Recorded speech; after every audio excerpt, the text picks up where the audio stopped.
तो हम लोग हैं अभी श्री मनोज जी जलान के साथ। He is the managing director of protect group. तो आइए जानते हैं इन्हीं से कुछ दिलचस्प बातें। तो मनोज जी, आपने रियल एस्टेट कब से शुरू किया? आप गुवाहाटी के सबसे बड़े बिल्डर्स में से एक हैं, लेकिन हम जानना चाहते हैं कि आपने शुरुआत कहाँ से की? जी अच्छा, ऐसा है कि हम बड़े तो नहीं, लेकिन रियल एस्टेट में मैं एक बिल्डर ज़रूर हूँ। मैं खुद को बड़ा मानता भी नहीं और बोलता भी नहीं। आप कह रहे हैं तो ये आपका बड़प्पन है। मैंने 2001 से रियल एस्टेट में काम करना शुरू किया। मैं एक बहुत ही छोटे से गांव, गुवाहाटी के लगभग 100 किलोमीटर दूरी पे एक गांव है टीहू। मैं वहाँ से वहीं जन्मा, वहीं पढ़ा लिखा, बड़ा हुआ, वहीं पे मैंने ग्रेजुएशन की। असमीज मीडियम से मैं ग्रेजुएट हूँ और बिजनेस के सिलसिले पे धीरे धीरे मेरे को गुवाहाटी आना पड़ा। उसके पहले टीहू में हमारी राइस मिल आज भी है। उस समय जो हमारी जो राइस मिल है, हमारे काफ़ी ज़मीनें, हमारी राइस मिल के आसपास काफ़ी ज़मीन थी। तो मैं सोचता था बचपन में कि मैं यहाँ पे खूब सुंदर से घर बनाऊँगा। लेकिन जब मैं बिज़नेस के सिलसिले पे वहाँ पे जब राइस मिलों का व्यापार धीरे धीरे कम होता गया, हम जब गुवाहाटी की तरफ आने लगे और गुवाहाटी जब मैं आया तो मेरी दिलचस्पी, एक मेरा चाइल्डहुड ड्रीम था कि मैं रियल एस्टेट में आऊँ।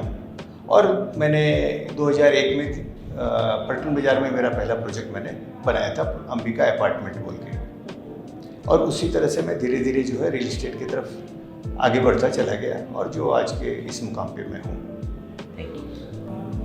तो मनोज जी, 20 साल एक बहुत लंबा वक्त होता है। इन 20 सालों में आपने गुवाहाटी को कौन कौन से सक्सेसफुल प्रोजेक्ट्स दिए हैं? जी देखिए, 2001 से मैं छोटे छोटे प्रोजेक्ट करता था। 2006 में हमने प्रोटेक्ट बिल्डकॉन प्राइवेट लिमिटेड की हमने स्थापना की और 2006 में हमने फर्स्ट प्रोजेक्ट बनाया था हैंगराबाड़ी के रास्ते पे प्रोटेक्ट रेजेंसी। और उसका नेक्स्ट प्रोजेक्ट हमारा था प्रोटेक्ट पार्क, जो हमने 2007 में स्टार्ट किया और 2010 में हमने 3 साल में हैंडओवर किया। और वो हमारा सबसे बड़ा प्रोजेक्ट था और उसके अंदर 126 फ्लैट थे। और उसके बाद करीबन हमने 18 से 20 प्रोजेक्ट हमने अभी तक कंप्लीट किए हैं गुवाहाटी के अंदर। ओके, तो आपको इन प्रोजेक्ट्स में कौन सी दुविधाएं आई? कभी कभी ऐसा हुआ होगा आपके मन में ऐसा आया होगा कि नहीं ये ठीक है, नहीं है, तो what were the challenges at that time? क्या चैलेंजेस आपने फेस किए इस समय में? देखिए, मेरे ख्याल से ज़मीन ही जो रॉ मटेरियल है वो एक बहुत बड़ा चैलेंज है। अगर ज़मीन अगर आपकी सही है तो फिर प्राइस तो अप एंड डाउन होते रहते हैं। तो वो कोई प्रॉफिटेबिलिटी के लिए मान लीजिए कि कभी दाम कम हो गए, कभी बेसी हो गए, वो doesn't matter for a builder. सबसे बड़ी चीज़ है कि ज़मीन आपकी क्लियर कट होनी चाहिए। ज़मीन के अंदर में कोई भी तरीके का लिटिगेशन नहीं होना चाहिए। और मैं बाकी बिल्डर भाइयों को भी यही कहूँगा कि ज़मीन में अगर लिटिगेशन हो तो आप अपना प्रोजेक्ट शुरू ना करें, क्योंकि जब ज़मीन आपके हाथ में है तो आपको बोलने वाला है, अगर ज़मीन आपकी खरीदी हुई है या जेबी में ली हुई है तो आप ज़्यादा से ज़्यादा 1 या 2 आदमी को आप फेस करोगे। अगर आपने प्रोजेक्ट शुरू कर दिया और उसके अंदर में अगर वो लिटिगेशन ख़त्म नहीं हुआ तो यू आर इन प्रॉब्लम। तो आपके जो अभी रिसेंट टाइम्स में आपके कौन कौन से प्रोजेक्ट्स आ रहे हैं, इसके बारे में? रिसेंट टाइम में अभी हमारे पास मेरा एक प्रोजेक्ट आ रहा है न्यू गुवाहाटी में प्रोटेक्ट आकांक्षा, पंजाबड़ी में एक आ रहा है प्रोटेक्ट ग्रीन। उसके बाद काहिलीपाड़ा में एक मेरा प्रोजेक्ट आ रहा है प्रोटेक्ट पैराडाइज, प्रोटेक्ट प्राइम, वो भी काहिलीपाड़ा में ही है। उसके बाद में हमने अभी एक बड़ा प्रोजेक्ट लिया है। वो प्रोजेक्ट मैं कहूँगा कि this is the state of art. उस टाइप का प्रोजेक्ट हमने अभी तक गुवाहाटी में मेरे ख्याल से किसी ने बनाया नहीं है, क्योंकि वो प्रोजेक्ट है आपके GS रोड के पास में तरुण नगर में। उस प्रोजेक्ट का नाम ही है प्रोटेक्ट तरुण नगर। उसमें 280 फ्लैट है पूरे प्रोजेक्ट के अंदर। उस प्रोजेक्ट के अंदर में हमने कोशिश ये की है कि इंटरनेशनल जो भी फैसिलिटीज़ हैं हम उसमें प्रोवाइड करें, क्योंकि उसके हर फ्लैट की हाइट जो है 11.5 फुट है, जो आज तक गुवाहाटी में किसी भी बिल्डर ने बनाई नहीं है। उसके अंदर हम एक 5 स्टार क्लब दे रहे हैं 25,000 स्क्वायर फीट का। नियर अबाउट 70,000 स्क्वायर फीट का हम पोडियम लेवल गार्डन दे रहे हैं। डबल लेयर पार्किंग है और हर फ्लैट जो है 4 BHK plus duplex plus triplex with individual lift.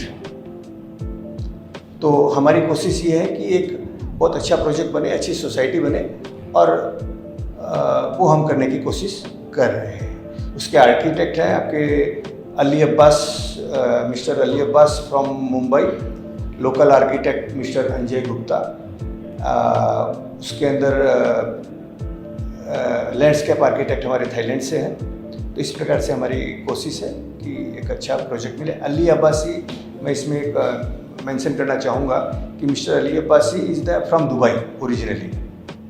उनका दुबई में भी काम है और वो मुंबई में भी उनके ऑफिस है।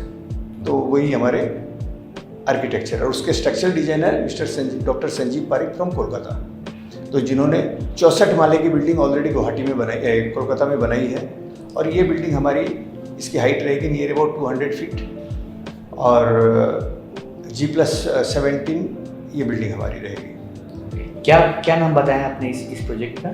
प्रोटेक्ट तरुण नगर। प्रोटेक्ट तरुण नगर। मैं व्यूअर्स को एक खास बात बताना चाहता हूँ।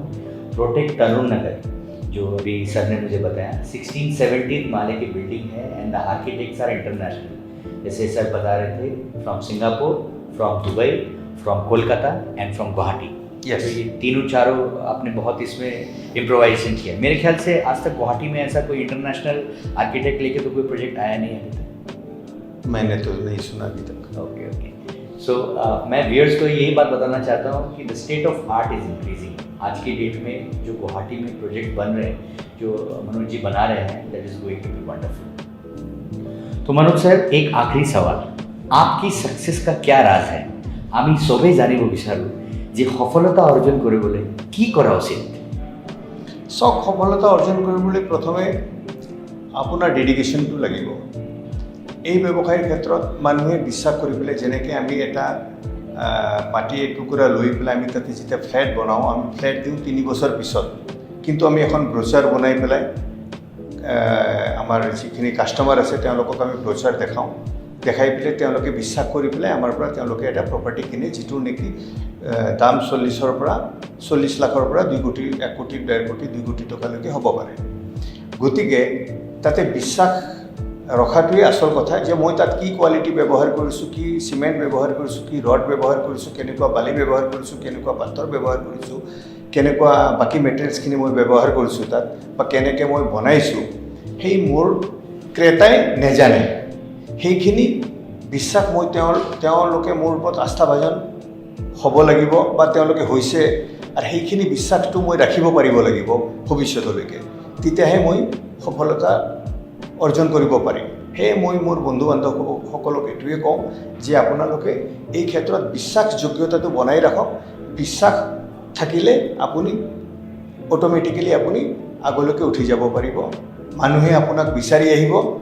কোনোবাই যদি ফ্লেট ল'ব থকা, আপোনাৰ যদি যোগ্যতা যদি আপোনাৰ ভালে থাকে, তেতিয়া কাষ্টমাৰে নিচে উপজাচি আপোনাৰ ওচৰলৈকে আহিব। एक आखिरी सवाल मनोज भैया, I am a real estate consultant, आपका रियल एस्टेट कंसल्टेंट के लिए क्या मैसेज है? एक रियल एस्टेट कंसल्टेंट को क्या होना चाहिए, उसको किस हिसाब से उसको काम करना चाहिए ताकि एक बिल्डर और रियल एस्टेट कंसल्टेंट का अच्छा एक रिलेशनशिप बना रहे and both are in win win situation? Real estate consultant को बिल्डर चूज करना चाहिए। एक तो लोकेशन तो बहुत बड़ी पहली बात है ही है कि लोकेशन अच्छा होना चाहिए, लेकिन सामने वाले आदमी को आप जिस भी बिल्डर के साथ में आप जुड़ोगे, उस बिल्डर के बारे में आपको अच्छी तरह से पता होना चाहिए कि बिल्डर किस टाइप का मटेरियल यूज करता है, कैसा आदमी है, और इसका व्यवहार कैसा, और timely project, completion of the timing is the main factor. कोई भी कस्टमर अगर कोई फ्लैट लेगा तो उसका माने जिस दिन से वो फ्लैट बुक करेगा उसी दिन से उसका EMI बैंक के साथ में चालू हो जाएगा। आसाम के अंदर 99% आदमी जो है वो सर्विस होल्डर वाले ही फ्लैट खरीदते हैं, और बिजनेसमैन भी खरीदते हैं, ऐसी बात नहीं है नहीं खरीदते हैं। लेकिन अगर बिल्डर अगर टाइमली अगर कंप्लीशन प्रोजेक्ट को नहीं करेगा तो उस कस्टमर जो भी खरीदार है उसके डबल मार पड़ती है। एक तो बैंक की EMI, एक उसका रेंट, वो अभी जो एग्जिस्टिंग जिस हाउस में रह रहा है उसका घर भाड़ा, रेंट और बैंक की EMI। ताकि कंसल्टेंट को ये देखना चाहिए कि बिल्डर अच्छा है, उसके बारे में पूरा नोहाउ उनको पता होना चाहिए और उसके साथ जुड़ के उनका काम करना चाहिए ताकि कस्टमर को आप मैक्सिमम बेनिफिट दे सके। तो ये कोरोना के टाइम में I am selling good flats, लेकिन कोरोना के टाइम में आपने कोई रेट रिडक्शन किया या आपका कोई?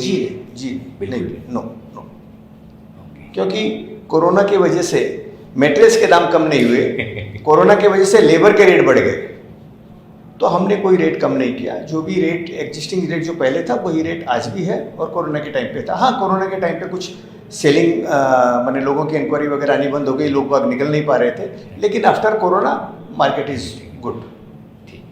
ठीक है मनोज भाई, तो thank you so much Manoj भाई। ये थे हमारे साथ Shri Manoj ji Jalan, MD of protect group. इन्होंने हमें टाइम दिया। Thank you so much and will be seeing you.